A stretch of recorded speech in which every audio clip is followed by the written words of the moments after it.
കടുത്ത വരൾച്ചയും ജലക്ഷാമവും രൂക്ഷമായ സാഹചര്യത്തിലാണ് ജലമൂറ്റ് കമ്പനികൾക്കെതിരെ വ്യാപാരികൾ രംഗത്തെത്തിയിരിക്കുന്നത്.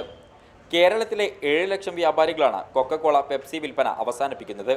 പകരം നാടൻ പാനീയങ്ങൾ വിൽക്കാനാണ് ആലോചന. ജലചൂഷണത്തിനെതിരെയുള്ള പോരാട്ടത്തിൽ അണിനിരക്കുമെന്നും കേരള വ്യാപാരി വ്യവസായ ഏകോപന സമിതി സംസ്ഥാന പ്രസിഡന്റ് ടി നസറുദ്ദീൻ റിപ്പോർട്ടറോട് പറഞ്ഞു. ഫുഡ് സേഫ്റ്റി ആക്ട് പ്രകാരം സംസ്ഥാനങ്ങൾക്ക് മായം ചേർന്ന ഭക്ഷണ പദാർത്ഥങ്ങൾ നിരോധിക്കാനുള്ള അവകാശമുണ്ട്.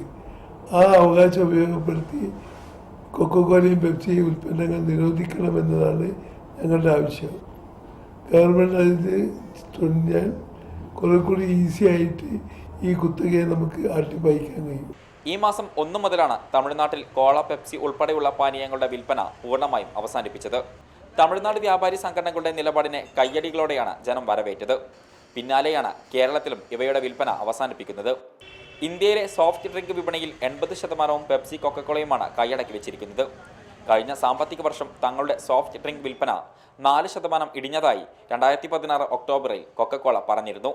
പാക്കേജ് ചെയ്തുള്ള ലസ്സി അടക്കമുള്ള ആരോഗ്യകരമായ പാനീയങ്ങളുടെ കടന്നുവരവാണ് കൊക്കക്കോളയ്ക്ക് തിരിച്ചടിയായത്.